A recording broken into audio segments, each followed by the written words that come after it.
program is brought to you by Newsworks in cooperation with the Eau Claire Area School Board.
Time we'll begin with the adoption of the agenda. Could I please have a motion?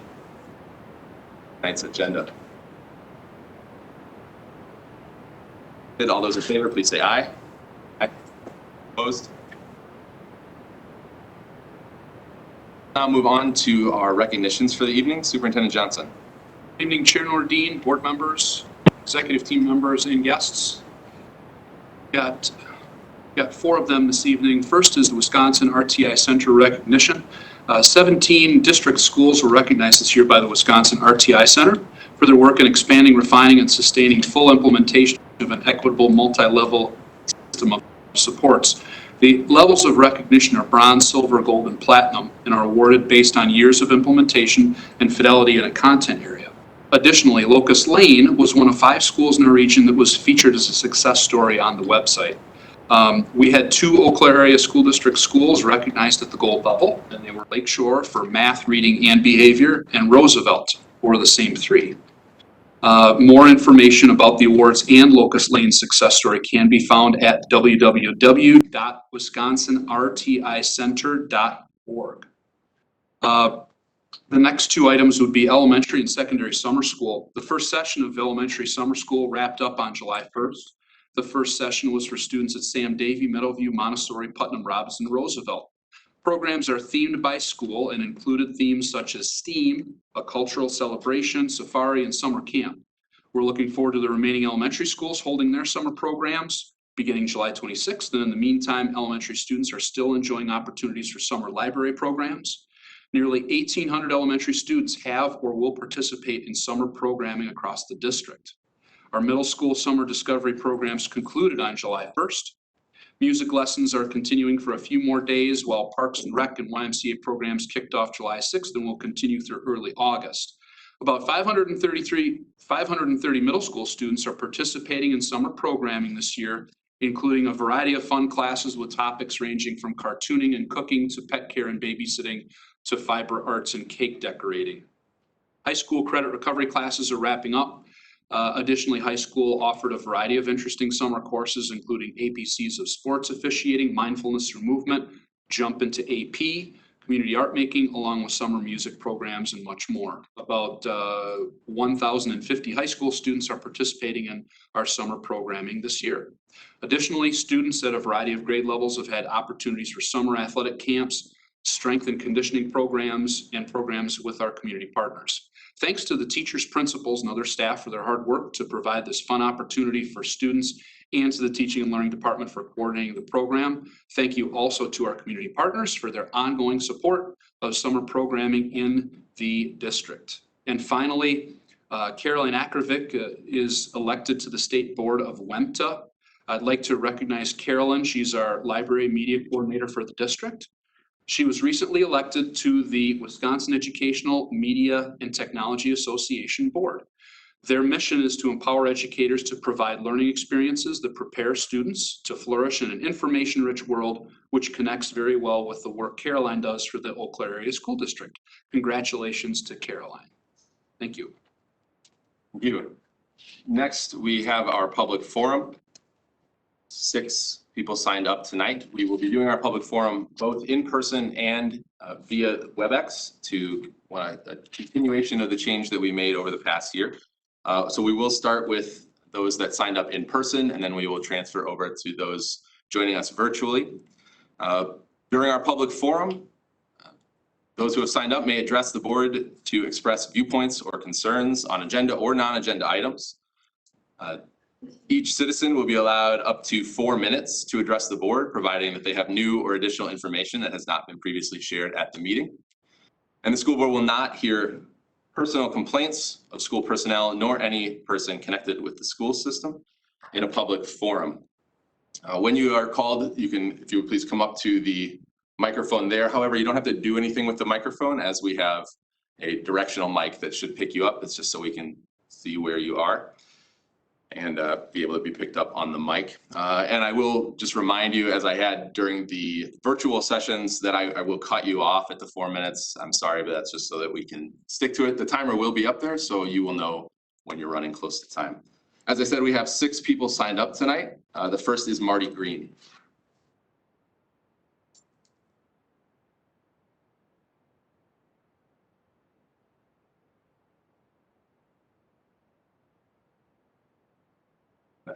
Maybe I already said this, but if you could state your name and address when you arrive. My name is Marty Green on Mercury Avenue. I have been a community member since 1976. I'm the former manager of Waxen Way Radio and was a member of the redevelopment board for 8 years. I'm not here to criticize anything about the equality or equity statement. I'm just here to profess some knowledge just to us of saying we want to know what is the goal of this committee that is going to be formed. We heard a lot of talk about systematic racism for years. We know that there are very divergent opinions about ways to solve that. Have I seen discrimination? Yes, I spent 5 years in South Carolina during the 60s. I saw it uphand and personal.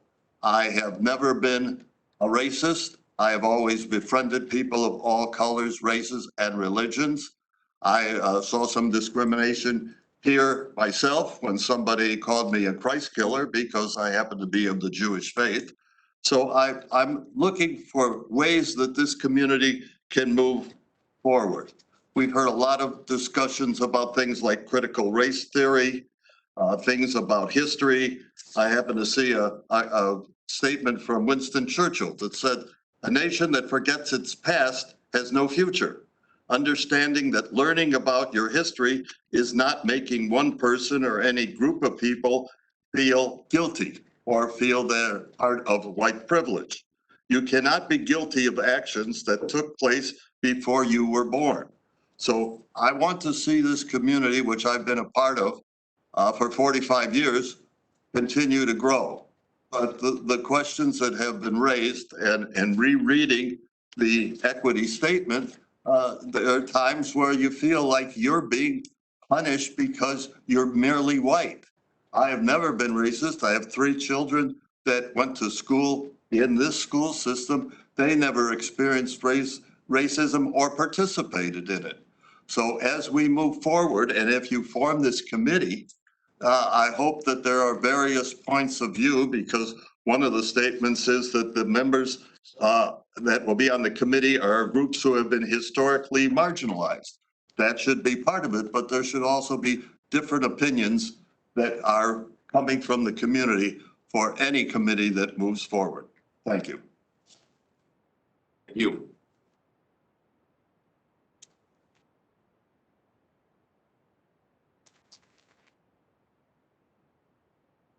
Our next speaker is Maggie Venable.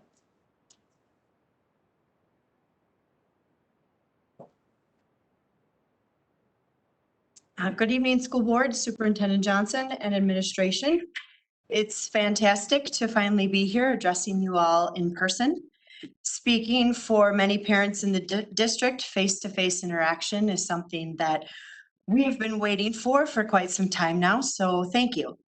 The past 16 months have been hard. Many decisions have had to be made that affected each family, student, and staff member of the Eau Claire Area School District differently, and I would be lying if I said I would have wanted to be the person in charge of making those decisions. I believe the decisions of the past 16 months were most likely far more than any of you ever signed up, or far more than any of you ever signed up for. You signed up to work to improve our school district, not to manage a pandemic, or to forego independent thinking and outsource the decisions you needed to make about managing that pandemic to unelected bureaucrats of the county, state, and federal levels. One thing the past 16 months has taught me as a parent is the line between our parental authority and the education system have been very blurred. Our parental rights do not end when our children enter the school building or classroom. The school district's responsibility is to provide a quality education, an education focused on extracting each student's abilities and achievements, making them post-secondary ready. Our responsibility as parents is to be fully informed, involved, and engaged in our child's education and environment at school. It's also our responsibility to make all healthcare decisions. We do not need to be a doctor, an epidemiologist, or a public health specialist. We do not need any special title or credentials after our name. Because when it comes to a child, the only 3 letters that matter are MOM and DAD. Those 3 magical letters make every parent the subject matter expert and the only person qualified to decide what is in the best interest of their child. In the past, trust has been extended from parents to the school district. After the past year, I'm saddened to say that trust has been broken. We are not uninformed, We are parents that will be involved in all district matters, and you should welcome that. That's a good thing. I will always approach you, the school board and the administration, with respect and a willingness to work together to build mutual trust. And I trust that you would approach us parents with that same respect and willingness to work together. Lastly, I respectfully ask the administration to allow parents to make all COVID-related decisions, included but not limited to masking, testing, and close contact quarantine going forward for all of the 2021 and 2022 school year, because one blanket decision does not fit all families. Only parents know what is in the best interest for the immediate and long-term mental, physical, spiritual, and emotional health for their children. Thank you.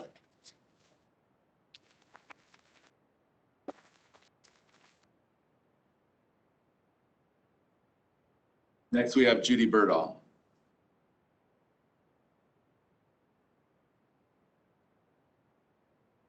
Good evening. My name is Judy Birdall. I live at 1514 Raydale Road in Eau Claire. I'm a guardian and grandparent in the district, as well as a former reading specialist. Thank you, commissioners, for your work to direct the education of our local students on behalf of the Eau Claire community and for this opportunity to speak. I acknowledge the complexity elected officials face in being charged to formulate policies that reflect community values and that keep us on the trajectory toward equality, opportunity, and liberty for all. Needed clarity about the board's equity statement is a case in point. At Tuesday's policy committee informational meeting, equity was explained as giving students information in ways they can understand and use. This is a basic tenet of good instruction practiced and sought out by all teachers. Good teachers work diligently to bring a sense of unity, cooperation, and cohesiveness to the class dynamic. However, the concepts in the equity statement seem to have little to do with that kind of equity.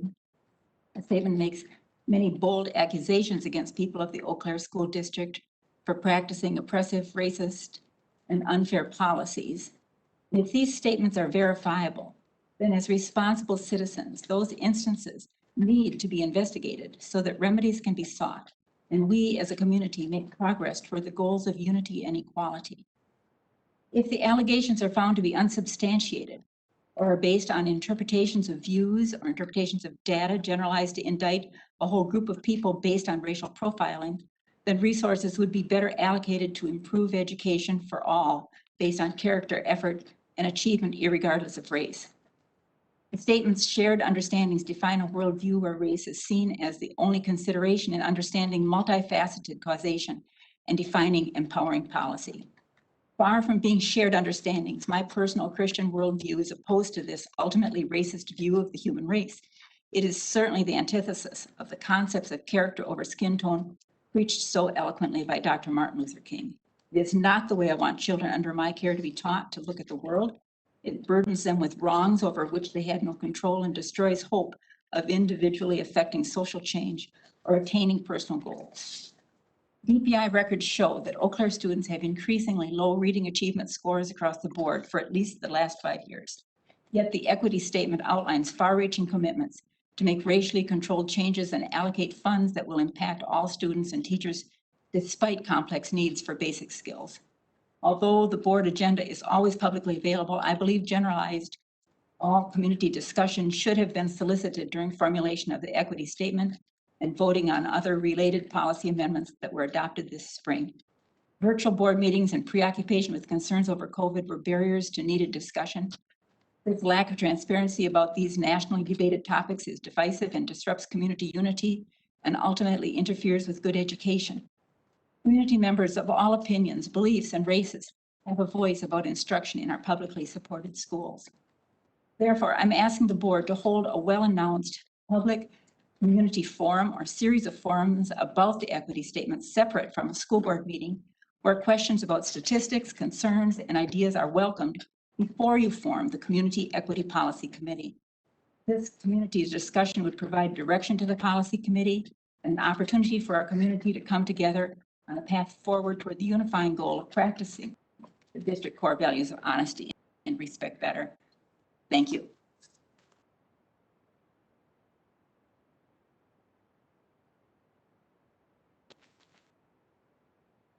I have 3 people signed up from the online section. The first tonight is William Kampf.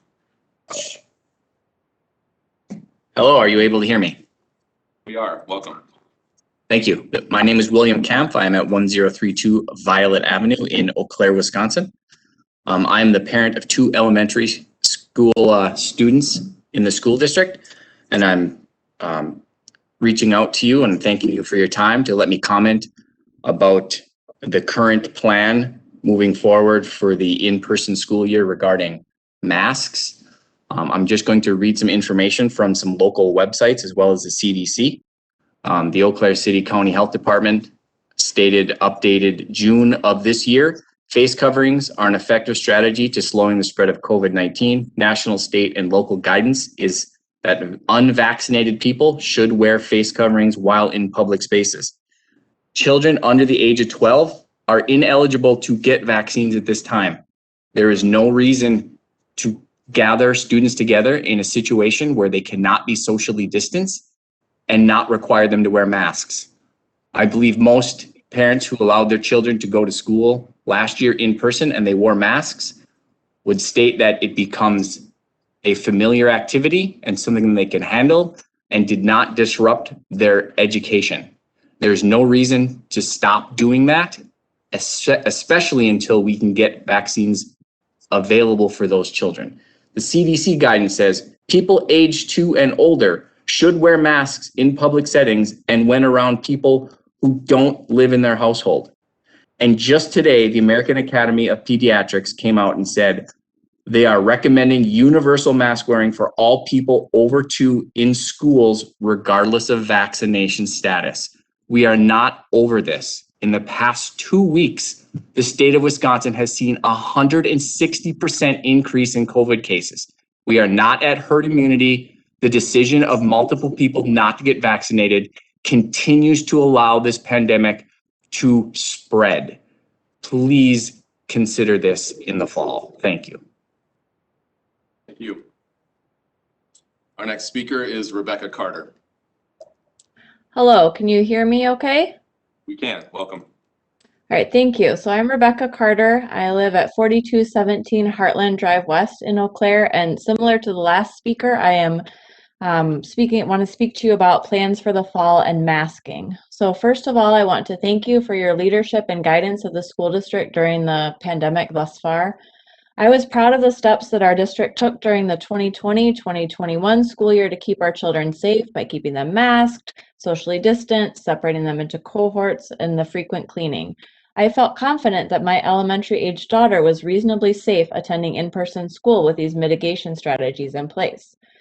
While I understand, as the previous speaker said, that the availability of vaccines and the CDC's updated guidelines in May about the activities of vaccinated people have brought about policy changes, I was disappointed and angry that the district decided to make masks optional for all grade levels in summer school. I'm speaking to you today to encourage you to make a different policy in the fall, particularly for the district's elementary schools. 100% of elementary students are currently unvaccinated because a vaccine is not yet available to them. And as we said, the CDC guidelines clearly state that unvaccinated individuals should still wear masks when indoors. So until a vaccine is widely available and these students have had the opportunity to become vaccinated, I believe our elementary students should be wearing masks. That is what I continue to encourage my second grade daughter to do, though it's harder as fewer of her peers wear masks when the policy is mask optional. I also want you to know that community organizations such as the church that I attend, the childcare setting my younger child is in, have said they will follow whatever guidelines the district puts in place for their programming regarding masking, distancing, etc. So you're a community leader in this area. As I said before, I was proud of how the district managed the COVID risks this past school year, but as I look ahead to fall, I'm concerned. If masks are no longer required, sending my daughter to in-person school will feel like a much greater risk. I know there are many in our community who would like to believe the pandemic is over and are tired of what they view as unnecessary restrictions, but it's not over.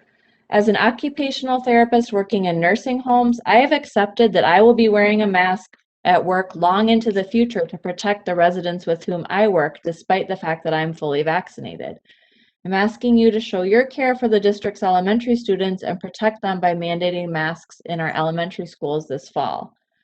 Additionally, I think a metric-based phase plan related to vaccination rates and current transmission levels in our community needs to be employed for the district so that relevant policies, such as mask wearing, can be adjusted based on pandemic status.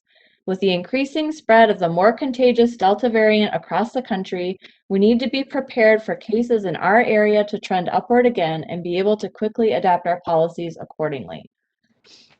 So once again, my main purpose in speaking to you today is to encourage you to make masks mandatory in the district's elementary schools in the fall. Thank you again for your time and your service to Eau Claire schools. Thank you. Our final speaker tonight is Robin Stoll. Good evening. Can you hear me? We can. Welcome. Thank you. My name is Robin Stolt. I live at E1606 Drinkman Lane in Eau Claire. First, I want to apologize for not being there in person. I had an unexpected work event come up tonight. Otherwise, I would have been there to see hopefully all of your smiling faces. First, I wanted to thank Superintendent Johnson and the rest of the administration for releasing information today, or recently, sorry, about masking and some more information about the start of school. As parents and trying to juggle what's going on for the fall and what we can expect with our work, it's very helpful to be able to have as much information ahead of time as possible. So I really do appreciate that information coming out. In regards to the masking, I will say I am relieved at the fact that it is an optional aspect. I know for my child alone last fall, it was something that was a bit unnerving after the school year was done, kind of watching him transition to being around some friends or family members and not being afraid I guess, to be around them and not be able to just be free and not have his mask on. He was kind of scared to be able to see people with just their face, and at different times was almost crying. So it was surprising to see that emotional response from him just after that limited time of wearing a mask. So I do appreciate you making it optional. I know I'm not the only parent. I have a lot of different friends and acquaintances in Eau Claire who want these to be optional. And I understand the spread. I understand that things are still happening. What I would just say is there are always variants of colds, flus every single year. I don't think COVID is going to go away anytime soon. I know that there are going to be variants, and I think we need to adjust as we can to when those come out. But I do believe that we need to try to work together as parents and school board and teachers to try to do what's best for our children. And mandating something for everybody does not necessarily work for all. So I do appreciate the option to make it optional and to try to work together to find something that works for everybody. I am happy that, a lot of the teachers are vaccinated. I think that was our greatest concern, to make sure that all the adults in the schools are taken care of, knowing that students have a lot less risk of transmission and are not considered super spreaders. So I'm glad that we at least can go into this school year knowing or feeling a little bit more confident about the teachers and the adults that are working so closely with our children. The last thing that I wanted to talk about is a little bit on the equity. I totally understand and 100% agree that we do need to focus on learning from our past and teaching equality. The only thing I would ask is, right now it seems like there is so much information out there that is negative.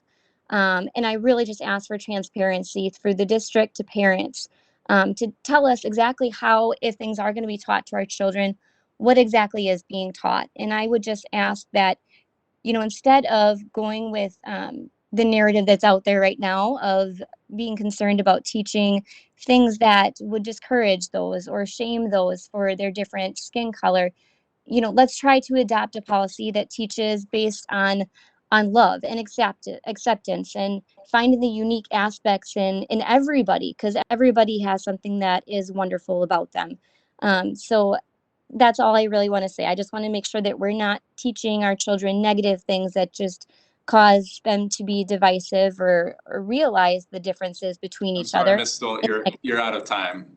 I apologize. Thank you.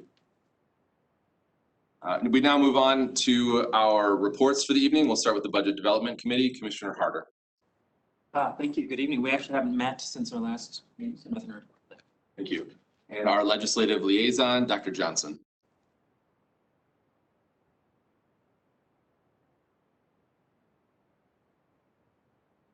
So is this sufficient enough, Maida?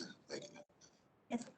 The Wisconsin Legislative Majority Party proposes Assembly Bill 446, citing Wisconsin's falling ranks in reading proficiency compared to other states. The proposed bill is a massive overhaul of the reading readiness program, including a laundry list of stringent new state mandates relating to screening, assessments, interventions, parental notifications, and reporting requirements.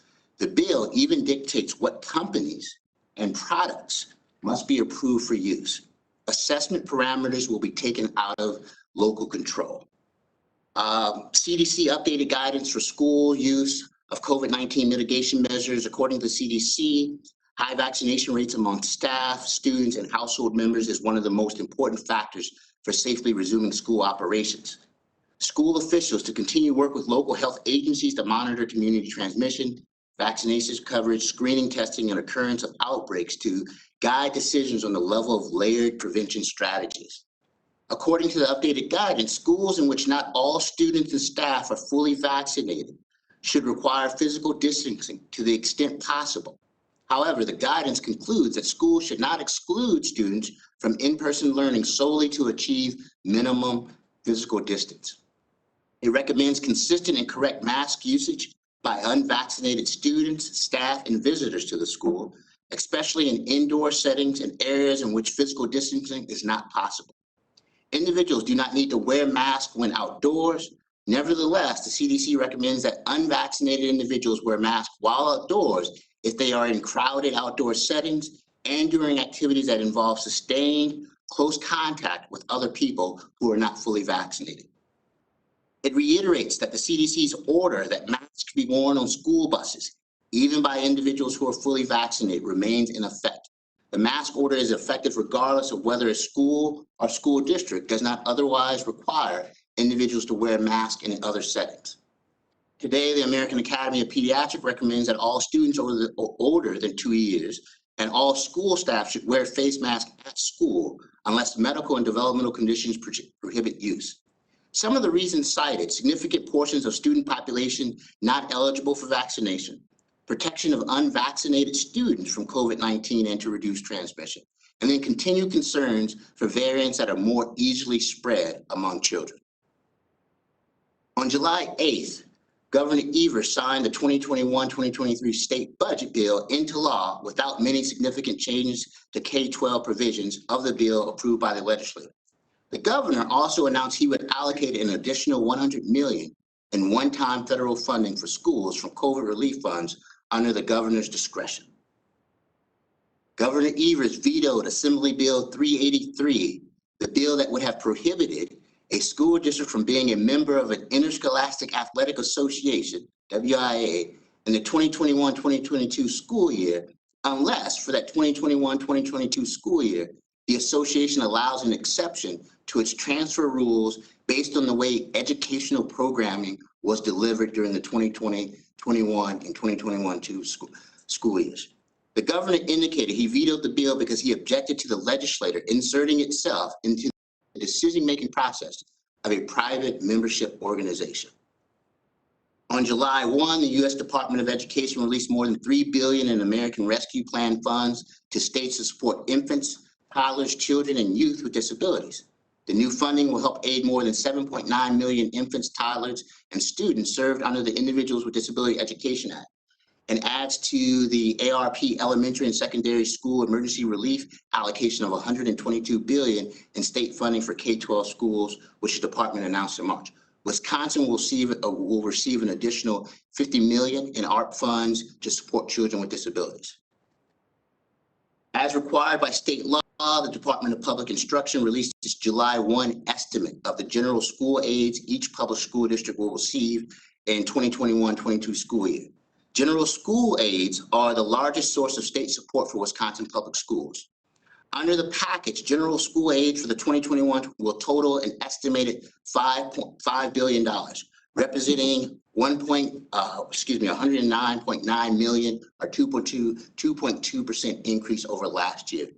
Eau Claire Area School District estimated totals were, as of July 1, $66,272,308, and the October estimates were $66,664,242 in October. The figures released today are estimated amounts that are subject to change. That is because they are based on budgeted rather than audited school district data. Also doesn't include Governor Eater's additional $100 million funding. These estimated figures reflect a reduction of $391,934 in general school aid to the Eau Claire district from the previous year. A state task force appointed by Governor Evers in July 2020 to explore ways to support construction of broadband infrastructure and address digital equity issues in our state has released a report of its findings and recommendations. The report of the governor's task force on broadband details the extent to which Wisconsin trails the national level on several broadband indicators. It also shed new light on how rural Wisconsin is impacted by a lack of broadband access and how both rural Wisconsin and low-income Wisconsinites are impacted by the lack of affordable broadband. On June 23rd, the U.S. Supreme Court decided a significant First Amendment case involving off-campus online speech by a high school student who was a cheerleader. The student had transmitted 2 social media messages and a related image using a personal social media account. The posts were transmitted to the student's private circle of Snapchat friends and did not directly target any member of the school community with vulgar or abusive language. School employees became aware of the post and responded by suspending the student from the junior varsity cheerleading squad. In an 8-1 ruling, the Supreme Court concluded that while public schools may have a special interest in regulating some off-campus student speech, the special interests offered by the school in this case were not sufficient to overcome the student's interest in free expression. Accordingly, the school's disciplinary sanction violated the student's First Amendment. The court's decision is likely to leave school officials with questions about the precise scope of the ruling and its potential impact on school district athletic codes and the future regulation of student off-campus speech and conduct. On Wednesday, June 6th, Assembly Bill 196 was passed and aimed at barring male to female transgender athletes from competing as girls in interscholastic sports. That bill now heads to the state Senate. The bill's first Senate read was on June 21st, and it has been referred to the Committee on Human Services, Children and Family Services. Also, Assembly Bill 330 was passed. This bill requires full-time school resource officers to complete training approved by the Office of School Safety. The bill also requires Office of School Safety to maintain a database of all school resource officers in the state. Under the bill, the office must include in the database the school district, private school, or independent charter school to which each school resource officer is assigned and when the officer completed the mandatory training required under the bill. The Equal Employment Opportunity Commission has announced that it has created a new page on its website to consolidate information and guidance on the rights of employees to be free from sexual orientation and gender identity discrimination in employment. Among the materials included on this new page is a new technical assistance document to help the public understand the Bostic decision and establish EEOC positions on the laws the agency enforces. As a refresher, on June 15, 2020, the Supreme Court of the United States issued its decision in Bostic versus Clayton County, which held that Title VII's prohibition against sex discrimination includes employment discrimination against an individual based on sexual orientation or transgender status. Now, the Department of Education just recently released a notice of interpretation and Dear Educator letter to notify schools that it intends to fully enforce Title IX to prohibit discrimination based on sexual orientation and gender identity. An excerpt from the Dear Educator letter reads as follows. The Office of Civil Rights recognizes a particular vulnerability of LGBTQI+ students and the often overwhelming challenges these students face in education compared to their peers, including feeling less safe, experiencing poor mental health, facing higher risk of suicide, being more likely to miss school, and facing disproportionate risk of being homeless. Thank you. Thank you, especially for keeping that document going over 6 weeks. Apparently a lot has happened. Appreciate it. Yeah, no problem. We'll now move on to our consent agendas, the first being the superintendent's consent agenda. For both consent agendas, for each consent agenda, the board acts with one vote without discussion. The board has discussed these items at a previous meeting or received information prior to the meeting tonight. If a board member wants to discuss any item, it will be pulled out of the consent agenda and voted on separately. Tonight's superintendent consent agenda includes human resources employment report, financial report, May 2021, gifts in the amount of $10,649.81 for the period of May 1st, 2021 through May 31st, 2021. Payment of all bills in the amount of $4,688,179.21 and net payroll in the amount of $40,675.54 for the period of May 1st, 2021 through May 31st, 2021. Property insurance renewal, and annual approval of curriculum standards. I would hear a motion to approve the superintendent's consent agenda. Second. Moved and seconded. Maida, will you please conduct a roll call vote? Commissioner Lyons, Yes. Commissioner Johnson, Yes. Commissioner Nordine, Yes. Commissioner Zur, Commissioner Bika, Yes. Commissioner Clements, Yes. Commissioner Harder. Yes. We now move to the board's consent agenda. Items on the board's consent agenda are the minutes of board meeting June 7th, 2021, minutes of closed session June 7th, 2021, modifications to McKinley Charter School contract, and gifts in the amount of $117,619.87 for the period of June 1st, 2021 through June 30th, 2021. I would hear a motion to approve the board's consent agenda. I move. Second. Maida, if you would once again conduct a roll call vote. Commissioner Johnson, Yes. Commissioner Lyons, Yes. Commissioner Nordine, Yes. Commissioner Zur, Yes. Commissioner Bika, Yes. Commissioner Clements, Yes. Commissioner Harder. Yes.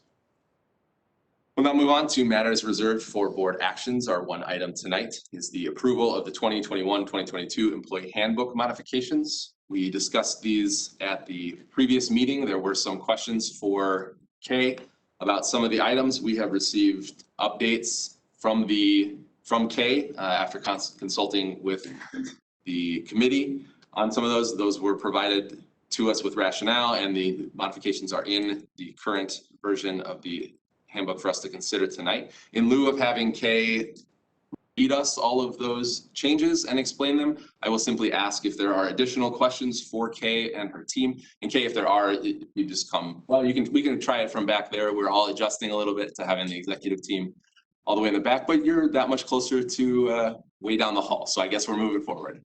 So are there any questions for Kay before we begin our discussion of the, once again, I'll remind the board if you just use your red light to just get my attention to be recognized.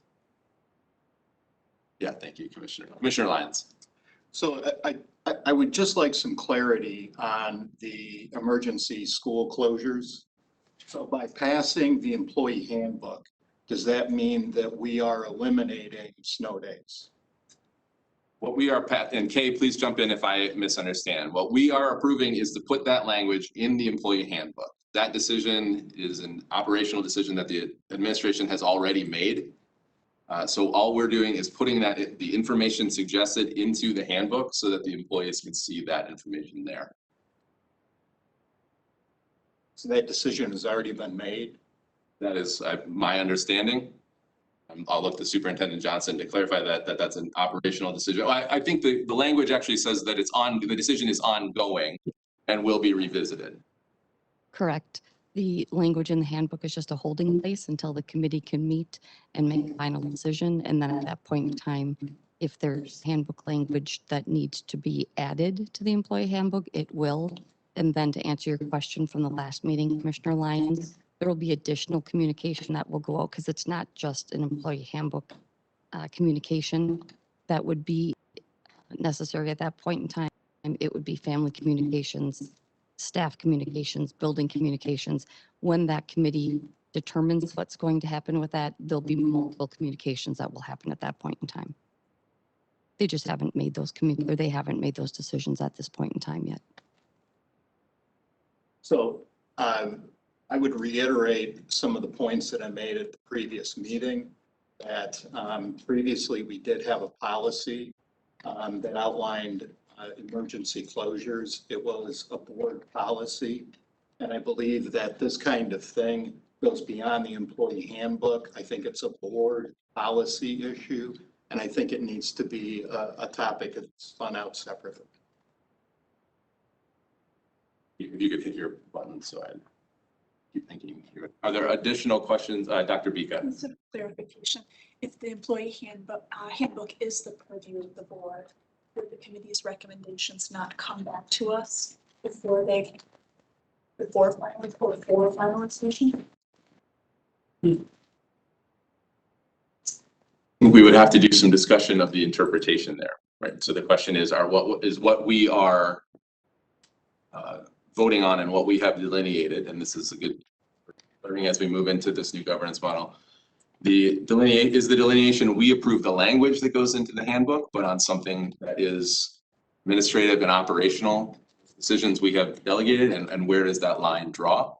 And so that I think is going to need to be, we would need to probably have some discussion as to, and some consensus on the board as to whether or not this is an operational item.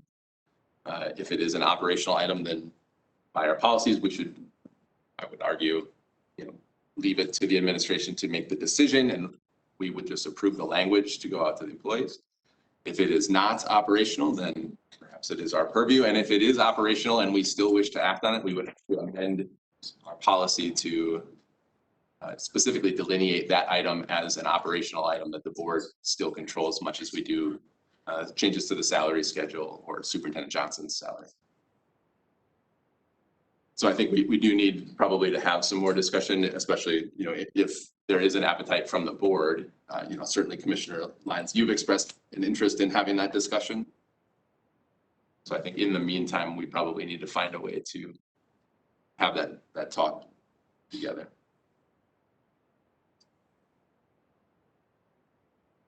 Should this document then be amended to strike 3.4 or section 3 from the document?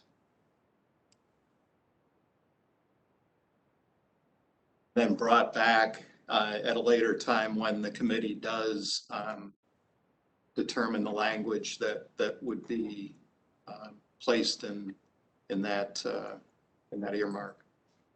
So that's what we will move through that when we, so I just want to have this a chance to ask questions, okay, before we discuss it. And certainly that, as I discussed last time, I think what we'll do is we'll try to start with a clean approve it, and then we can offer amendments. So if you feel that we should, we can't strike 3, but I mean, we can, well, I guess we could probably just strike all of 326. Sorry, which one am I on? I'm missing. 314. 314. Oh, it's above, excuse me. That would, we could in fact strike it. I think what we're voting on tonight, actually, I don't think we could strike that language tonight because we have not discussed that. What we have discussed is the proposed change, that blue paragraph. And so if we wanted to amend the document further, we would probably have to have it come back again, but we could have that discussion. So I think what we're just voting on, as last time Maida reminded me that we were not going to vote right away last time, we needed to have some time to.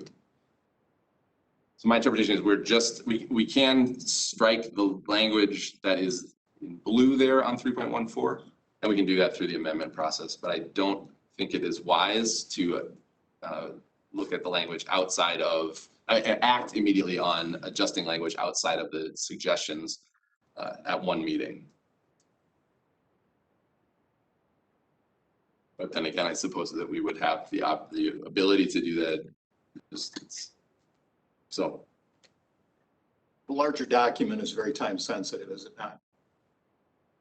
He's nodding in the back. Right.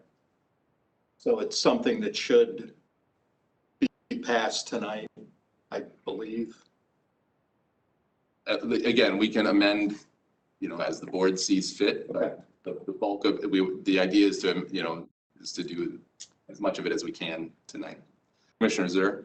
So just a clarification. So in 3.14, any change to that is going to come back to us for approval, correct? Even if we approve it tonight, it would have to come back to us for approval again. Am I understanding that correctly?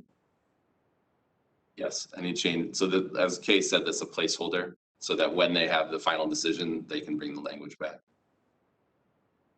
The issue is, again, as Dr. Bika brought up though, is the overall decision Correct. ours to make, or is just the language ours to approve?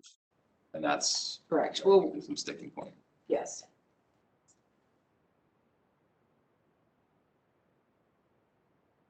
Dr. Johnson. So I guess I'm a little bit confused. How can your charge be the overview of the handbook and not what's in it? I guess I'm not following actually. I'm having difficulty following that. So if that's for later debate, and I understand the time sensitive piece, but given the the concern I actually also have for this, as it comes up for a vote, I'll be voting no, but I guess I would also like to see, there has to be, because I guess how can a school board be charged with a book, of a handbook, and not the language that goes with it? So I'm just really confused about that, so thank you. Other comments? Public comment is not allowed during this time. Thank you. Are there other questions or comments for Kay before we move to discussion of our approval process? Yeah, push that in there. I can see it. Dr. Bika. I guess my question, I really do feel that sensitivity to move this, most of the sections of this handbook forward. So is it possible to vet all of 3.14, approve everything, and then come back to the final? So I don't want to delay. Certainly that. So what, I'll use that as a time to turn this. What I'd like to do is just use Robert's Rules of Order to go through this. So if we could begin with a motion to approve the changes, and during the discussion, members can offer amendments. And if one of the amendments is to omit changes to 3.14, we can discuss, vote on that. And if it is approved by the board, then we would go forward without that particular change. And if there are other things that the board wants to amend or discuss in that time, I know there were a couple of other questions. I know Kay has addressed some of this, but that's the process I'd like to use because I think that's the cleanest to just keep track of where we are and what we have at the end, if everyone is amenable to that. So if I could please have a Commissioner Harder. Yeah, I was just going to move to. So, okay. It's the first step, yeah. Yep. Motion to approve the changes to the handbook. Is there a second? Second. Thank you. Now entertain discussion on the motion. This would be the appropriate time to offer any amendments that you'd like. And again, please just hit the button to let me know that you. Thank you. Commissioner Lyons. I'd like to offer an amendment to the motion to strike 3.14 emergency school closures for the 2021 school year.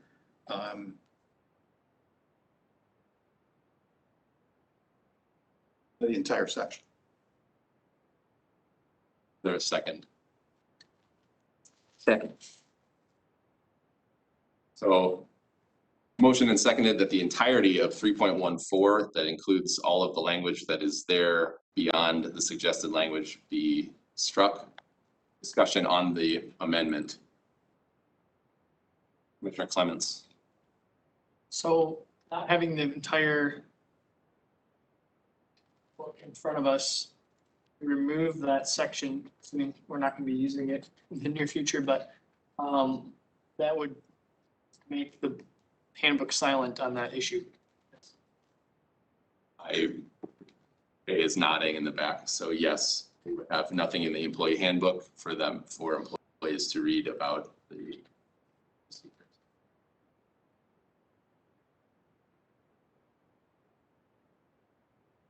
Commissioner Sir, and then we'll go to Dr. Bika. What would be, Kay, the timeline for that to be?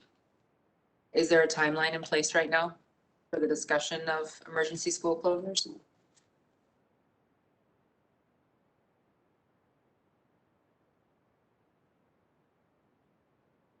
Oh, okay. Thank you, Kim.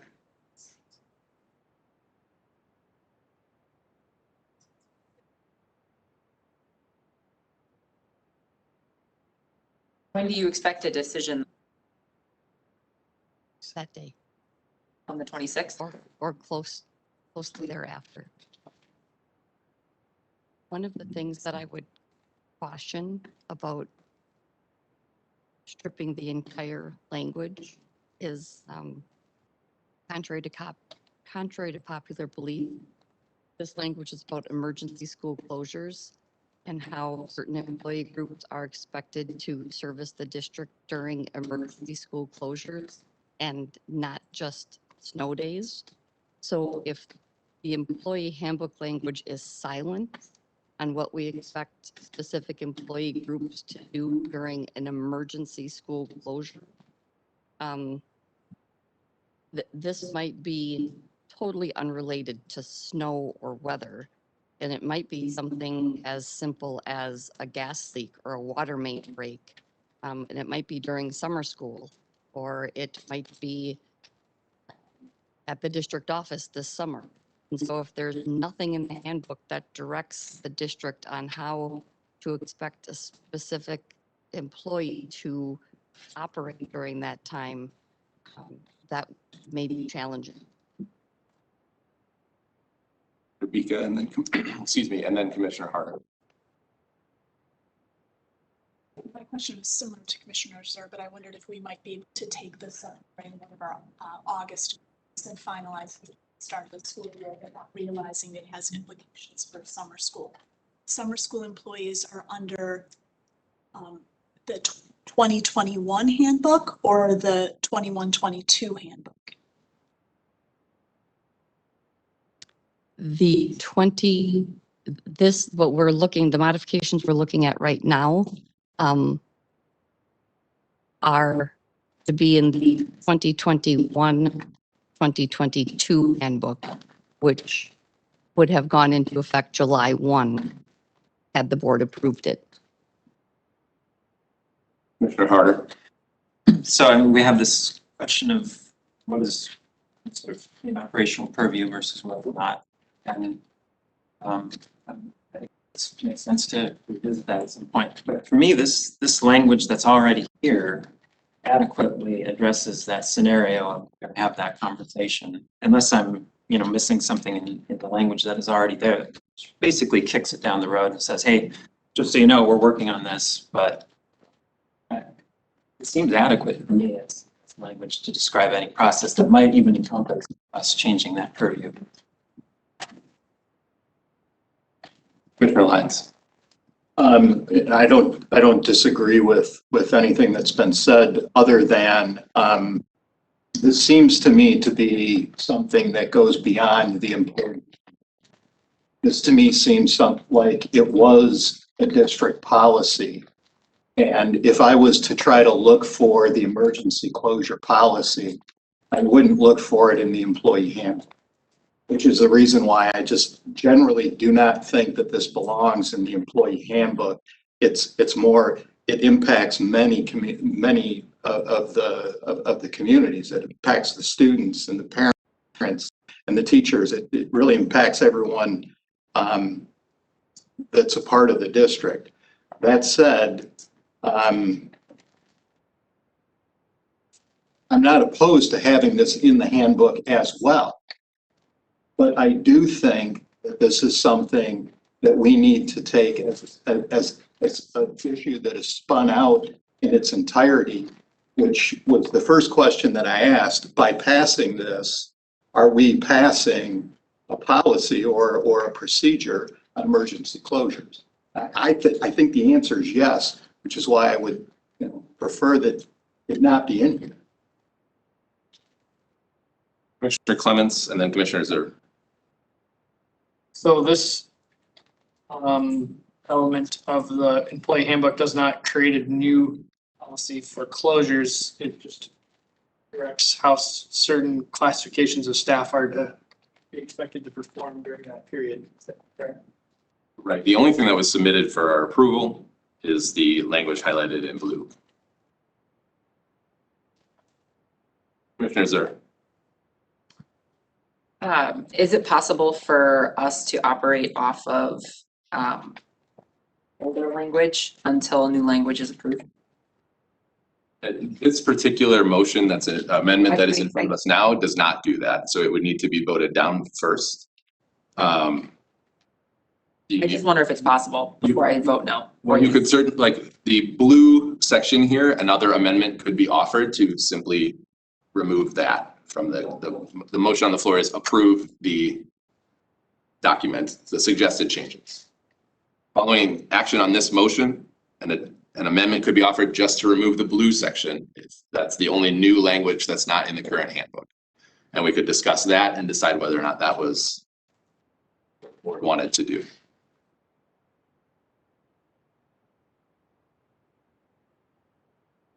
I would say that I'm strongly against removing language that we have not talked about in a previous thing. So I don't think this is the right amendment to address. This is a policy that is elsewhere, that is already in place. It is in many things. This is just the one document that the board maintains control over the language. And I would take a particularly specific, we are not controlling the policy or the decisions that go in there. To me, this is an operational issue, but that's a discussion that we can have at a different time. We only approved the language, what we're saying to the staff in this, not what the decision is, but just the language at which we communicate it. So do we think that the policy is communicated well to the staff through these things? And I think that's where we should stay. So, that's the view here. Commissioner Harder. Yeah, I just feel like what this language that our administration is recommending already gives the staff the information they need about what's up with this. Like TBD basically is what they're saying. And I think that describes it. So I like this language. So if I could just remind the group that we have an amendment in front of us, so we can vote on that particular amendment and decide next steps, sir. Thank you. So can I take that as asking to call the question? Call the question. Thank you. So the question is called, Maida, for clarity, if I'm going to have you do a roll call vote in a second. The amendment before us is to strike the entirety of 3.14, both the blue and white sections that is in front of us. Commissioner Johnson, Yes. Commissioner Lyons. Yes. Commissioner Nordine, No. Commissioner Zer, Yes. Commissioner Bika. No. Commissioner Clements, No. Commissioner Harder. The motion fails. The floor, we are back now to discussing the motion at hand. Sorry, the amendment fails. We're not back to the discussion of the motion at hand, which is to approve the changes to the 21-22 handbook. Commissioner Lyons, is that light for you on? Commissioner Zer. Clarifying question on this section. So to Kay's point, currently, we are expecting new language on this section sometime in August. We will see the updated language in August as a board. Is that correct? The committee is meeting July 26th, thank you. And if the committee's recommendation is to have an instructional plan that would modify this language, then yes, it would go back to the board. If the committee would have a final recommendation that wouldn't involve any modifications, then it would need to go back to the board for any formal action, because there wouldn't be any changes to the handbook. Regardless, the report from the board would, or the report from the committee would go back to the board in its recommendation that there's a holding place. So there might not be an official change to the language, but there would be an update to the board highlighting what the committee committee's final action was and whether or not it resulted in change to the language. So regardless, they'll be coming back to the board, whether or not it results in language change, I would. So, sorry, can I ask another? Can I just continue on with my train of thought? So currently, if there were to be a gas leak at Northwoods, all of the teachers for Camp Invention would be expected to switch and teach virtually. Correct? Because that's what we're currently operating under this temporary language. So they would all, so the current language is that the daily operations of the district will continue through the use of technology. So just like that, right now, the teachers would be switching to virtual and the students would, am I understanding that correctly? I'm reading the first line of 3.14 to the extent possible. The daily operations will continue through the use of technology during an emergency school closure.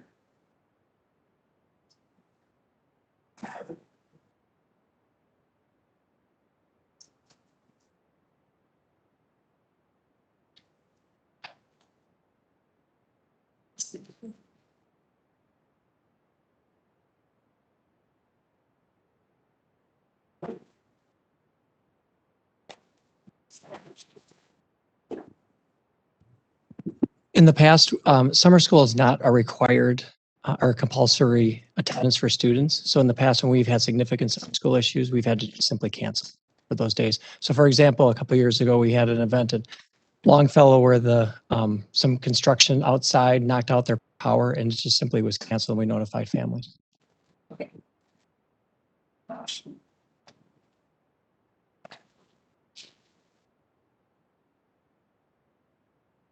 Additional discussion on the motion or amendments?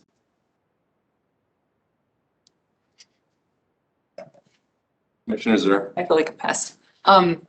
So what I'm wondering is that we want to discuss this more, or at least that's what I'm understanding from the board, maybe. But it's possible that if there's no changes to this, we really won't have that opportunity because we will have already approved it. So that's concerning. I want to make sure that we give it the attention that it needs and that we have the discussion. And obviously, yes, we need to discuss whether it's something we even talk about, right? And so I'm wondering if we could just do a time warp, like go back to the 1920 school year language, which would remove the technology situation that we're currently in because it's a big deal. Things have changed a lot in the last year. But it's a lot of change and a change that maybe we want to discuss more, or we want to discuss whether we're involved in that change. And so would we want to just go back pre-COVID and insert the language for emergency school closures that would have been in effect at the start of the 1920 school year, not amended for COVID? So I guess I would motion an amendment. It's really hard to do without seeing it, but that's just an idea. I don't know if that's something we want to do. Commissioner Clements. It seems to me there's an interest in discussing the school closure policy, not so much how it is reflected in the handbook, because, the handbook confirms policy that's elsewhere. And it's really just what do staff do when that's called. So the language in front of us has nothing to do with the policy over how emergency closure is called or what the expectations for students are, for example. This is just what do staff do. So I think what I'm hearing is we want to talk about that. What are the parameters around closures, and that there's concern or anxiety that by adopting this, we're kind of in a roundabout way saying we're okay with the way that it's in policy presently.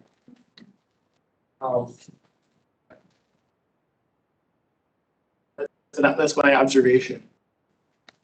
Some nodding, some. Commissioner Harder. I just wonder if there's a mechanism for getting that. I'm hearing concern that we're going to lose that. I think from both, from a few points here, that we would lose the thread of this conversation, and we want to make sure that we get to it. Is there something we can do procedurally at this point to get a placeholder and Take that as a request for an agenda item. The board can reevaluate its policies, I suppose. We can see where we can do that.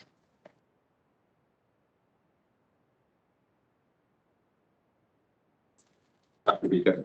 So I do believe that, I agree that this is what employees are doing. This is not how instruction will integrate. There is, for example, a snow day. Is there an I believe that those decisions are operational decisions, how students are taught. Those are district decisions, not school board decisions. That's my personal feeling. I wonder if there is a way, does it come up naturally in one of our monitoring reports? That's where the conversation could resume. So I don't think that this doesn't say anything about how students will be taught. As Commissioner Clements said, it's just what employees are doing. So will it instruction will naturally come up, instruction on, say, snow days on the monitoring report.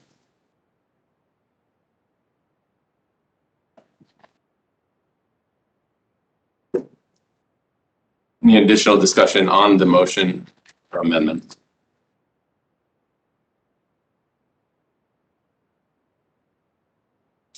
Seeing none, I will call the question. The question is, as the original motion, to approve the changes to the 2021-2022 employee handbook modifications. Maida, once again, for clarity, please do a roll call vote.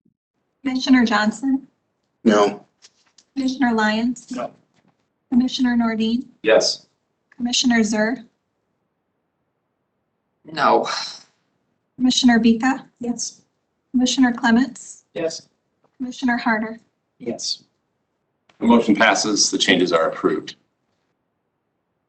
We'll now move on to monitoring district results. We have 3 items tonight. The first is the actual monitoring affirmation. It's slightly different from a full monitoring report of OE1, Global Operational Expectation. Turn it to Superintendent Johnson. Thank you, board members. After our June 7th meeting, I had taken the comments, questions, or concerns after my interpretation, but especially from the definition of terms. And so what I had done is I had gone back to other districts to see how they had stated certain items, but probably more importantly in reaching out to legal counsel Steve Well, just from some final definitions to see if that would make sense. My interpretation, the superintendent interpretation of this stays the same. However, the definition of terms, the 2 items, if Maida, if you were to scroll down to numbers 3 and 4, with unsafe and then discriminatory, with what legal counsel had shared, and I did share this with the board earlier. Unsafe shall mean conduct that is likely to injure students, employees, or visitors to the district. We had physically and psychologically, and legal counsel felt it was just to say, just likely to injure. And then with discriminatory shall mean, in speaking with Steve, he had mentioned with the discriminatory, when there's discriminatory language that is a legal term, let's use it for those protected classes. So let's use that definition. So that was more the definition for that discriminatory. Shall mean engaging in the treatment of, or making a distinction in favor or against a person or thing based on a statutorily protected group, class, or category to which that person belongs. Those were the 2 items.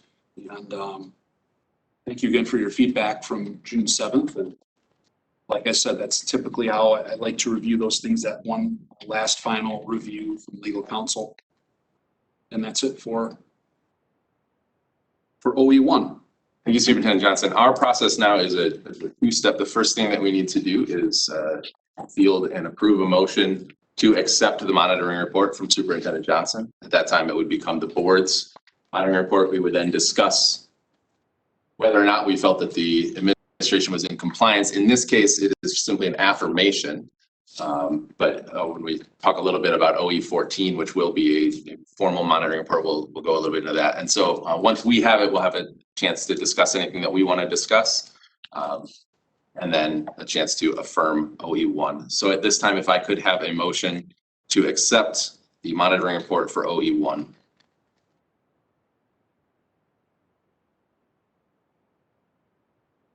Make that motion. And a second? Second. Motion and seconded. All those in favor, please say aye. Aye. Opposed? Abstain? All right, so this is now officially ours to discuss among ourselves. At the end of this, we hopefully there should be a motion to affirm OE1. But if this would be a time if there is anything that the board wants to discuss among itself. For example, if we felt that, I don't believe this will be the case, but should we feel that Superintendent Johnson has made an unreasonable interpretation of the policy, then this would be the time that we would discuss it and decide what to do with it. But otherwise, we're just looking for a motion to affirm OE1. Commissioner Zur. Thanks. I just want to say that to Superintendent Johnson and the administration that I think that unsafe has probably been the hardest term this past year. And for many reasons, because there's a lot of information, and there's a lot of definitions, and there's a lot of feelings wrapped up in what is safe and what is unsafe. There's a lot of personal choice. And I think that for better, for worse, we really navigated those very rough seas very well. And we kept our school district community very safe. So I just wanted to thank you and the administration for the efforts therein. So, big one this year.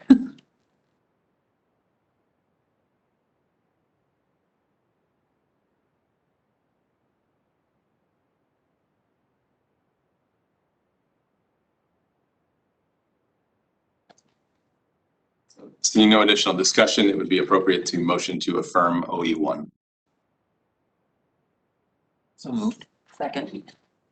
Been seconded. All those in favor of the affirmation of OE1, please say aye. Aye. All those opposed? Any abstentions?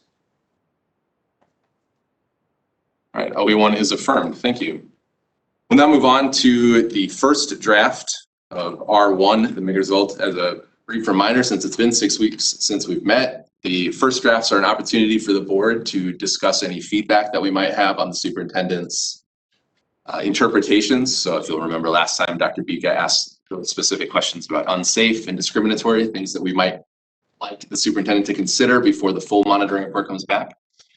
This one is once again an affirmation, but it would also be the time that when we get to 14, it would be the time to talk about any data that we would expect to see in order to help us make that decision. And Superintendent Johnson will talk about the data he intends to bring, but if there's anything that we feel we also want to see, and again, it may not be on 14, this is one of the smaller ones, but it will be a chance to talk about what data does the board feel it needs to evaluate a policy, and what feedback might we have on the interpretation. Ultimately, like we talked about last time, the interpretation lies with the superintendent, and our responsibility is to accept any reasonable interpretation. But it's a chance for us to give feedback and for Superintendent Johnson to get feedback on the process. So once again, Superintendent Johnson, I'll turn it to you to talk about R1. Thank you. My interpretation, and as I stated on June 7th, with reviewing 5 or 6 other districts with coherent governance, trying to find some similarities in what I think, and obviously I've only been here for a year plus, but trying to determine with my interpretation how to meet R1.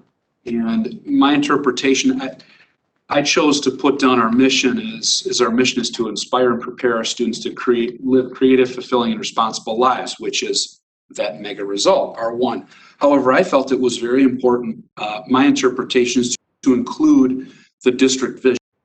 So the district vision, we challenge minds, build relationships, and nurture individual growth to prepare all students for post-secondary success.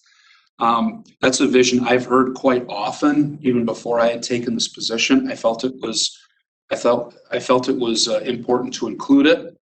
So I chose to include it in my interpretation. There were a couple other districts that had done so as well. And so then I also thought this way because the overarching R1 statement solidifies our desire of the student's experience in the district. Furthermore, when you have R2, R3, and R4 statements, they provide a bit more background, they provide more clarity and the connections to the mission and vision for all students, as well as staff and community. So that's my interpretation. And then I had for definition of terms, a commitment on behalf with defining all students, a commitment on behalf of our District Board of Education and its staff to care about and be knowledgeable of the habits, skills, strengths, social, emotional, and academic growth of each student in the district, including but not limited to the following students. So I have 10 groups of students there that if you look at WISE-Dash and DPI definitions, that's our group of 10. So I wanted to be very specific about that. The graduate would be specific graduation requirements, our district rule 345.6, section 1, where those are the graduation requirements. And then finally, creative, fulfilling, and responsible lives. With that definition of the mega result, it's truthfully going through R2, R3, and R4, where I thought, again, they would connect, they would provide clarity and background as well. The definition for, the first definition for academic performance, students are going to be able to be literate, enumerate, engage in critical thinking, to analyze, evaluate, integrate, and synthesize information, and apply skills across content areas into the world outside of the school context. That's R2, and obviously later on in the school year, we'll be going over that as well, and adopting and monitoring and measuring. Students will possess the personal qualities to lead healthy and successful lives and will be equipped for ongoing personal growth. R3, lifelong personal development and growth. And then finally, students will be prepared to contribute to the common good in our society that's local, national, and global, effectively engage with a diverse and multicultural community, and work with others to achieve positive change and justice. And that's R4. Once again, mixing the mission and the vision of the Eau Claire Area School District as my interpretation. And that's, once again, as Dr. Nordin had stated, it's not monitored, but it's used for clarification of the student mega result. And far more to come with R2, R3, and R4, but we will not have indicators on R1.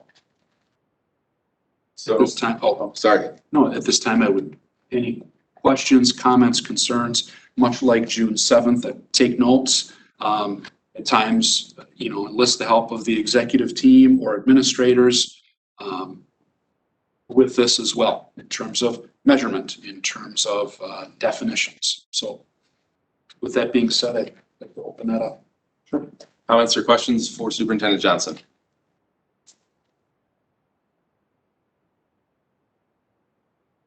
Dr. Johnson. Yeah, I would just like to reserve the comment, even though, if I heard you correctly, you're going to utilize R2, R3, R4 as overarching artifacts for the mega result. I would caution, and I tell my undergraduate students as well.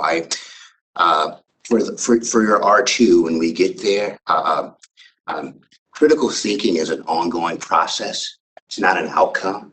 It's not a product. And so what you decide as this outcome measure, it's the antithesis of critical thinking. We see this amongst college students. We see this amongst high schoolers. I'm not sure high schoolers come out as critical thinkers. That's just my opinion. There's adults that are actually not critical thinkers. So,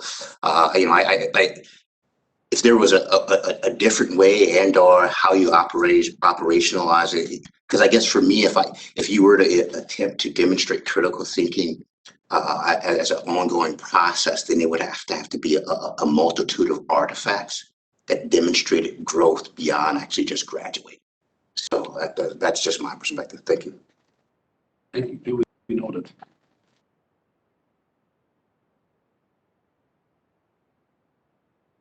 Commissioner Zerb. So one of the things I'm really curious about with the mega result and I understand that monitoring it is not something that that really makes a lot of sense, but rather it's through the other parts. It's through R2, R3, and R4 that we're going to do that. But what I'm looking for is the thread in all of those that creates that big picture, right? What are the activities of our district? What is the driver that or driving factors that are unifying amongst those? Do you know what I mean? Because I think when we look at a mega result, it's that big picture thing. So what I really hope to see in something like this is, what are we doing from the second a student walks into our care all the way up through graduation? Because it's really easy to focus on, it's really easy to think about these things as secondary, secondary only kind of goals, right? Like we want them to leave high school like this.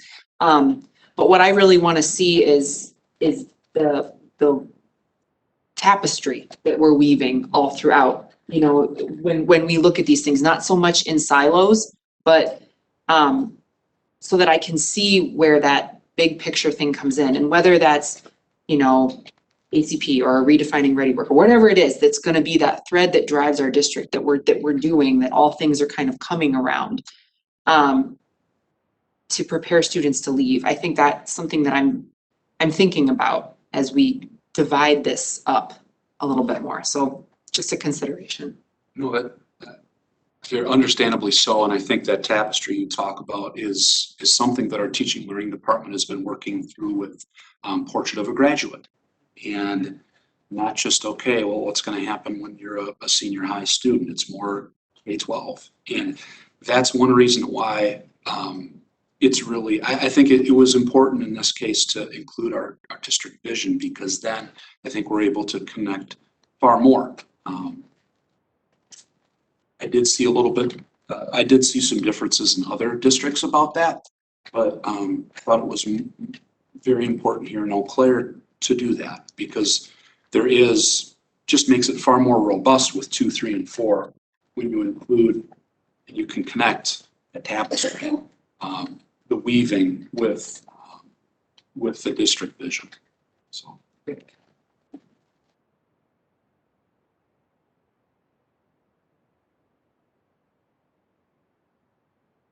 Other comments or questions for Superintendent Johnson? Commissioner Harder. I guess I'll just say a somewhat obligatory word on my perspective on just the, this is not my area of expertise professionally, and I'm like a lot of folks on the board here, but I've just found it very perplexing how we assess or in a more balanced way to encompass more whole child type measures.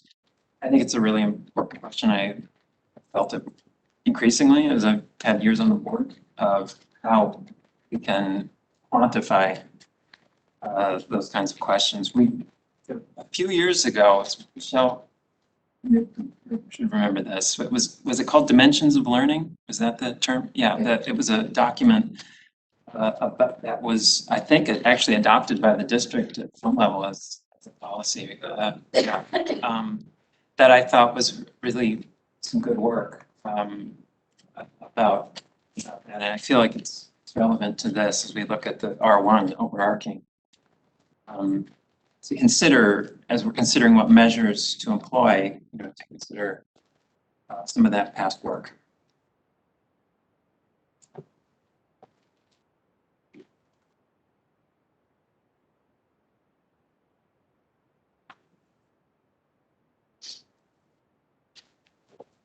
Are there comments or questions? Commissioner Lyons, Commissioner Clements, Dr. Bika. Hearing none, then we will. Oh, sorry, Commissioner Zerr. So the other thing that I think is it's just a question that I just want to put out there is, does the definition of R1 when you change for some of the groups listed here? You know what I mean? Like that, is there, what are the mechanisms that we're asking our community? I mean, we obviously just went through this work. We just asked the community about this, prior to writing it. So we have some real fresh data. But how do our different community populations define what that means to them? And I think it's important that we keep our finger on the pulse of that as we go through this process, that we're not defining it from just our perspective, but that we have that kind of continuous feedback with our community about what it means to them to graduate prepared to live creative, fulfilling, and responsible lives, because it's possible that there are different definitions of that, depending on where that particular child or family is coming from. And so I think that it's important that we just hear those things and try to figure out a way to take it in. So just something to think about. I would agree. I would think that there could be 8 different thoughts and views of that as well, just up here. But I do know with those groups that were, that were bulleted, we have to ask. We need to find out what you need when you need it, regardless of age too. At what stage? Kindergarten, 12th grade. So once again, we won't know until we ask, until we seek that input. So.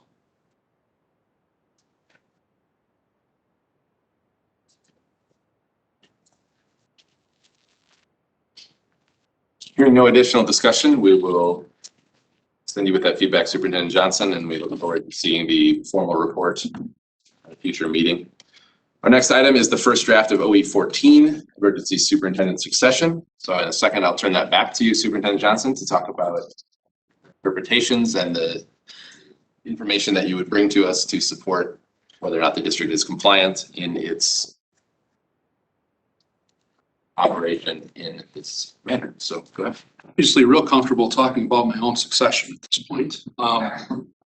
But with this one, it will be a formal monitoring report. So I'm excited to just kind of try this one out with R1 and OE1 being affirmations.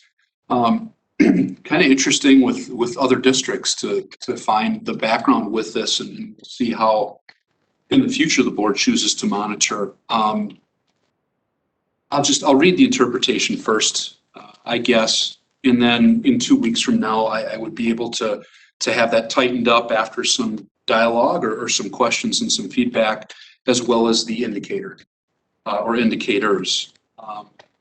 But my interpretation of OE 14 is that you as the board, you value leadership and the need to maintain that continuity of district leadership to support the instructional and operational progress. The superintendent normally provides this support and continuity to ensure the success, safety, and welfare of students and district staff. Across the board, just some very different interpretations from superintendents. Typically, Chippewa Falls and Sun Prairie are fairly similar because the present Sun Prairie superintendent was in Chippewa Falls. But in looking over, for example, Racine's and DeForest's, just a little bit different interpretation. But for the most part, when it comes to definition of terms with executive staff member, a member of district executive team comprising of the executive directors. And then emergency basis, that changes a bit as well. But I thought best a time period when the superintendent's not available by means of normal communication or is deemed incapable of carrying leadership responsibilities due to a mental or physical condition. And a decision that typically rests with the superintendent must be made to ensure the success, safety, and welfare of students and district staff, or should such a decision not be made during this period, the district's interests will be substantially damaged. This time period would end upon reestablishment of communication and implementation of leadership responsibilities with the superintendent, or if the superintendent is deemed by by the board is incapable of resuming the communication responsibilities until the board appoints an interim superintendent. Unfortunately, these types of things happen.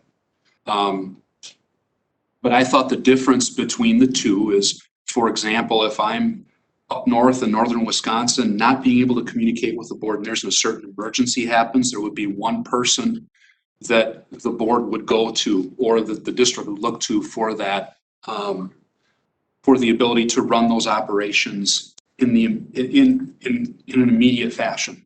With that emergency basis where, unfortunately, if I'm incapable for whatever reason, there would be, here's another example that it would be more of a long-term where there would be more of an incident command structure, much like what Dr. Hardebeck had provided over a year ago when COVID first hit. I've seen that as well, where it's an extended period of time, which gives the board opportunity to appoint, choose, elect a leader of the district. So I think both, unfortunately, in my career, you talk with people, you speak with people, professionals and colleagues around the state and region, these things happen. But I think this is very important. Very important, OE14. But for the most part, it's been interesting to note some differences between, but I think our present leadership structure and what could occur, I think is very helpful.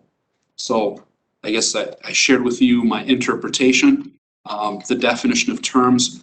One component of the indicator, not sure what the board thinks of this either. There was one district where anytime the district superintendent had left the district for any amount of time, that was actually documented in the monitoring report. That was listed. And if the board's comfortable with that, that's fine. For example, I would share, I will be out of the district, so this person is in my stead. If the board chooses to do that, or if you think that's a great idea, that's fine. But there were 4 others that did not go to that detail. For example, going to a conference, being out of the district on a vacation. There weren't a lot of vacations taken during COVID, but now if we have a little bit of time, that's great. But those types of issues, and it went down to the day and where the superintendent had gone. But like I said, that was only one of the 5. Racine's was very interesting, DeForest interesting, but once again, if you feel that's important, that's okay too. But anyway, I just wanted to share that with you, my interpretation of this. And then for the next meeting, I would take your comments, concerns, but also the indicator.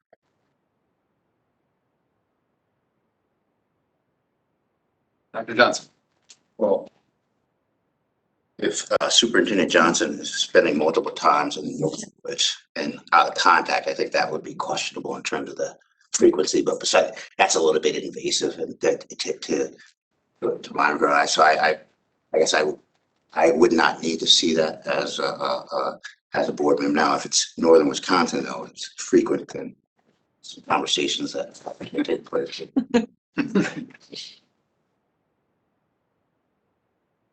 Hopefully there's not a delineation with north of Highway 8.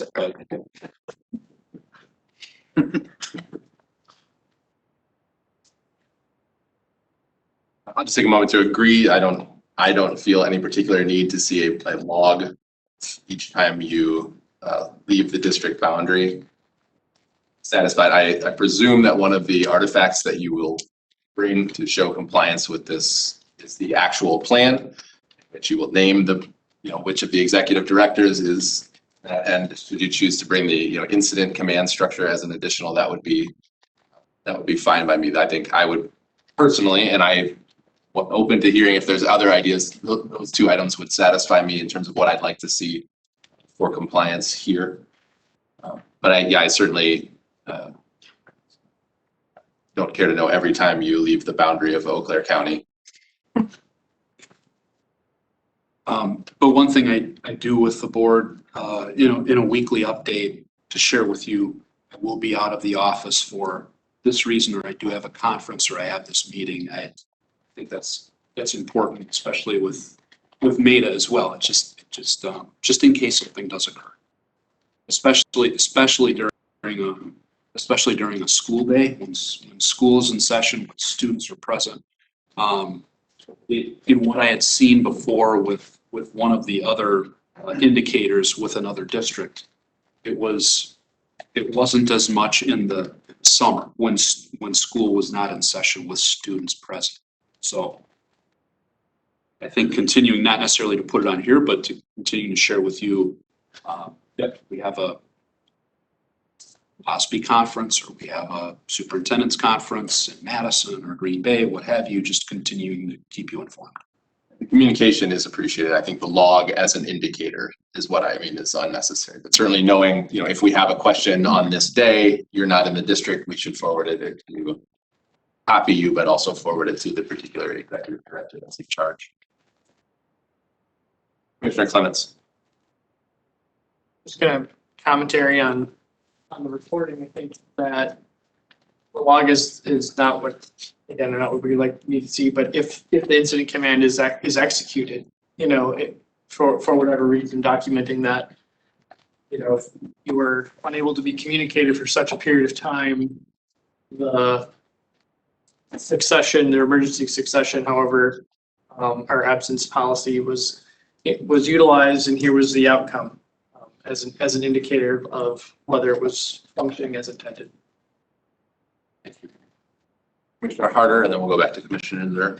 Yeah, I actually had the same thought as Commissioner Clements about, just knowing when it was invoked and transferred, that level of log, not so much I was gone for this reason or that reason, but just we used it. That seems like that. That's all I was going to say. Guys just said it all. Thank you. Other comments, questions, or feedback on the first draft OE14?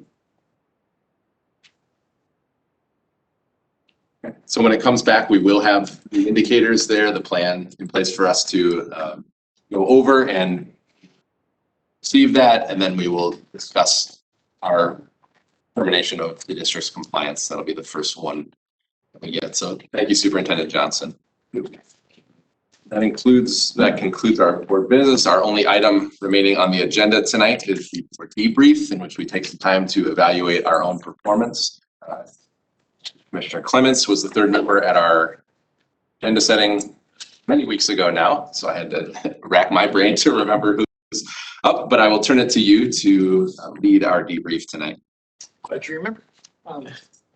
So hope you're all having a good summer. To remind you that our board debrief is a time for us to discuss amongst ourselves, amongst our performance and how we think we did during the meeting, and how we can continue to learn to perform well together. So you kind of irrespective of administration or staff, it's just the 7 of us. So, I think that we had a matter which we discussed in some depth, and at least and in person, which is relatively new and entirely new for a few of us. I know for me, this is my first in-person meeting with an in-person audience, despite the fact I've been on the board for almost 2 years.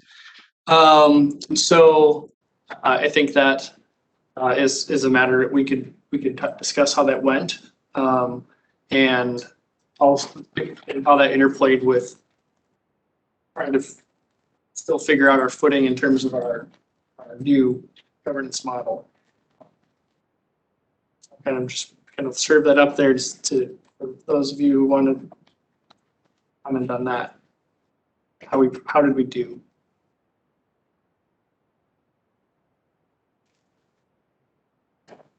Calling on people. I'm just kind of. I'll talk. Well, I mean, I just thought it was great to be in person with everybody, to be able to see public comment, to be able to see people comment, express their concerns, and be able to see that directly was great for me. We did get a little hung up on, obviously, on the one point about the school closures, and I know I just felt that sort of. What's the way out? I'm not an expert with Robert's rules and procedures, so I felt a little at a loss as to how to address what I thought was a very relevant concern about hey, how are we doing this? But also move forward but you know, we got through it, I think. I hope we can not lose that topic.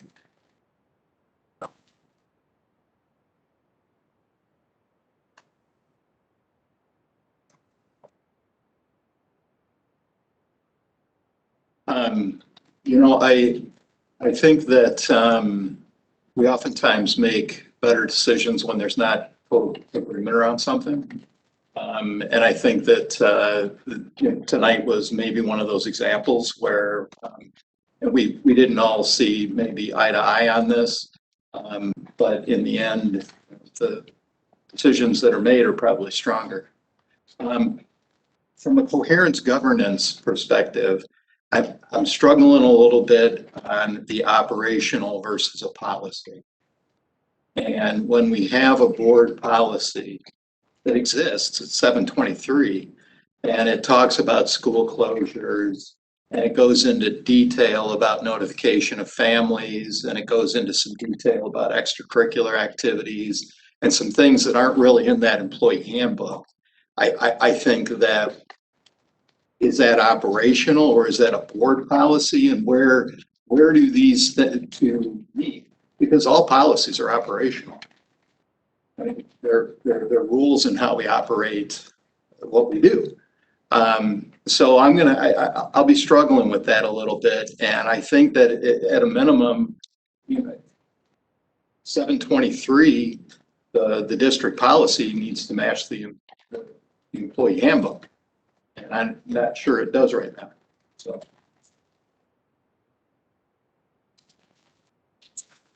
It was really nice to see you all. Erin walked in and I almost fell backward. So it was really nice to have you all here. It's really like super wonderful to have other humans in here. As far as I think what you guys have all said about, we're learning to walk this weird line with coherent governance that I think we're going to be like confused a whole bunch of times, and we're going to wonder, was that the right place for us to be? I don't think I voted right. Maybe I did, maybe I didn't. But we're going to have to walk it together and ask the questions and try to figure out where we fall, and know that if there's something that we disagree with operationally, what we need to figure out is where is, like what Lori was saying, where is our recourse? Where do we come back and say, hey, you made this operational decision that it had X effect on our students and families, and we didn't like it. You know, how do we ask for measurement? How do we ask for artifacts to say, you know, this wasn't the thing, and our community didn't know about it, or whatever our concern is with what the operational decision was, where in our timeline, and I think we just have to walk it, right? Where do we land with everything? So there's definitely like some learning curve there, but I think my biggest joy was just to sit here with all of you. And yeah, the other stuff will come. Like follow that. I think about that the school closure discussion, you know, what would that have felt like 2 years ago for us to today. And I think I feel really confident, like that walk, you know, 2 years ago would have been a wobbly one. Wouldn't have been systematic. You know, I don't really know what the outcomes would have been, and maybe just, you know, but I really feel like it's a steady walk now. You know, we don't quite know all the parts, but it's steady, and it's like there's a process. There's a whole system to it. So this will be the first time. Well, yeah, many of those we don't quite know just yet, but there are outcomes there. So I'm feeling good. You know, I think I'm reminded by these multiple meetings why I voted no against like this model. You know, it doesn't, a lot of it doesn't sit well with me. I think mainly the pieces of really the lack of time to really kind of go in depth on certain topics that particularly matter. And then, you know, I think that continuing to hear individuals discuss like how do we capture it somewhere, and then this dependency piece on a monitoring report, which we somewhat have to accept initially, whatever monitoring report is presented to us, and then provide feedback after that. So, you know, for me overall, this is unsettling, but at the same time, we're getting through it, and and that's all that matters. But I think unfortunately I'm having reaffirmations of why I voted no, why I do not feel good right now about this particular approach. And I think seeing kind of how certain things have kind of panned out so far, I'm not sure. I think I will continue to have an unsettling feeling moving forward. I think as we move forward, as things are shared with us, as things are quote unquote expected for us to potentially just pass, and based on this idea that actually there was enough discussion between Superintendent Johnson and the executive team that also accounted for our particular thought processes. I'm just not really sure that's the case. But I'm here at least for another year. I guess I'm not as cheery as Commissioner Zur about actually being face to face in front of an audience, but life itself is a stage, and we're all actors in this life. So I appreciate the opportunity to work on my acting skills. I think. It's unfair of you to ask me to follow Shakespeare. My reflections on the evening. So I apologize to those of you in the audience for what you're about to hear will not be as eloquent as the bar. Could be Rush. It will also not be as musically pleasing as Rush. Thank you. Commissioner Lyons. I've been, of course, marinating in the governance world the whole year, having worked with all of you throughout the development of this policy. And so, I hear you, Dr. Johnson, with your unsurety or I don't know what the word is, discouragement on some of the parts so far, or like you said, the affirmation of why you were not in favor of this in the first place. And I actually, tonight was the first time, one of the first times for me seeing in my mind how it can work really well. And we had the opportunity to disagree and to let the process work. I spent, to be honest with all of you, I spent a lot of time feeling anxious about that particular part of the meeting, knowing that we weren't going to have an agreement in all of us, and immediately just yes, the administration's ultimately we did pass those, but so I had to realize like this is why we did this, was so that we have a mechanism to work through these discussions. And I would, when we talk about where do we get to talk about those things, or what, we aren't expected to just pass a monitoring report. We are expected to judge the performance of Superintendent Johnson and the district based on those monitoring reports, and hold Superintendent Johnson and through him the entirety of the district accountable to achieving the goals that we set out. So when we get monitoring reports, we are not required to agree with Superintendent Johnson's assessment. If he says we're in compliance and the board feels differently, the board is the ultimate arbiter. If Superintendent Johnson says we are meeting the results expected in R2 with these exceptions, and we feel those exceptions are minor, we can say you're fully doing it. Or we can say this is an unacceptable report, it needs more work, come back again. So we are not obligated to pass through anything. It is our discretion and our evaluation of whether the district is meeting our conditions. In terms of what are the board things, tonight I had Maida print out for me, and I'm sure she would be willing to print out for any of you that would like a hard copy of the board policies, which are only the governance policies now. The others, like the numbered ones, have been relegated to district policy. And you're right, they do need to match, Commissioner Lyons. But the board's policies are just 4 sections. So it's helpful for me to have a physical book. My kids make fun of me because I don't like to use a Kindle. I would rather have the book and open it up. I'm very old now. But so if that's helpful to you, and even to have it here, I didn't bring mine tonight, but I'm sure if you want, Maida would be happy to print it a hard copy for you as well. So you have that to refer to. And when we're thinking about where do we go to have that discussion, Dr. Bika, you mentioned it, it's where do we find it in the policy where do we need this indicator? You know, Commissioner Harder, you mentioned it when you were talking about the results of the social emotional learning. You know, we're going to see where the district can show us those achievements when they come to us with that R3 and R4 monitoring reports. And if there's things that we feel are missing, that's when we can say, hey, we need to see this as well. We need to know about this. So this is a long way to say, I told you I would not be as eloquent as Shakespeare or have a giant drum kit. I can see the process working, and it won't necessarily be easy. And the thing that we need to work on, of course, is figuring out where do we actually stand in this, knowing what is defining amongst ourselves what is operational and is really in the purview of the district, and we have to accept the reasonable decisions there. What is our job in monitoring the policies and the expectations, and what things are operational, but we cannot live without making sure that we monitor, like we did with the salary schedule. We said we are not willing to just trust that that gets done. We want to have input on that. That's an operational decision that we have reserved. And I think that's what we'll need to continue to do better. And we had some of that discussion tonight. We'll bring some of that forward. But that's our growth.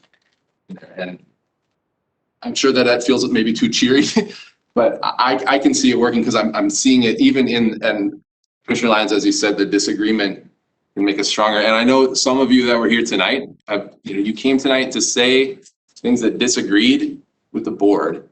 And while we might not always agree with one another, and while we might not make the decision that you want us to make, we appreciate hearing that feedback, and especially in a way, Ms. Vinopal, you're saying, I'm going to be respectful and have that discussion. That's what we want. And we thank you all for sharing that with us. We're not always going to agree on those decisions, but the dialogue is valued by the board, and we appreciate that. So thank you for coming tonight to share with us. We encourage you to email us to come and share a public comment. So again, sorry for taking a long time. Had a lot of words in me, I guess. So I'm not sure that all the comments that we had fit in nicely in how we thought a board debrief would go, but I think there was things. The one thing that I would add is, Dr. Johnson, thank you for exercising your role in keeping us on task and calling a question. We've been curious on how that role is going to go, and thank you for exercising it strategically. Is that any other comments and debriefing? Thank you, Commissioner Clements. At this time, I would ask for a motion to adjourn. So moved.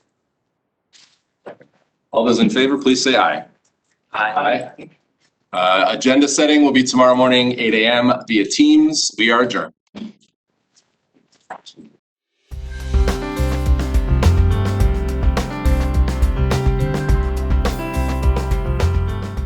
This program was brought to you by a cooperation between Newsworks and the Eau Claire Area School Board.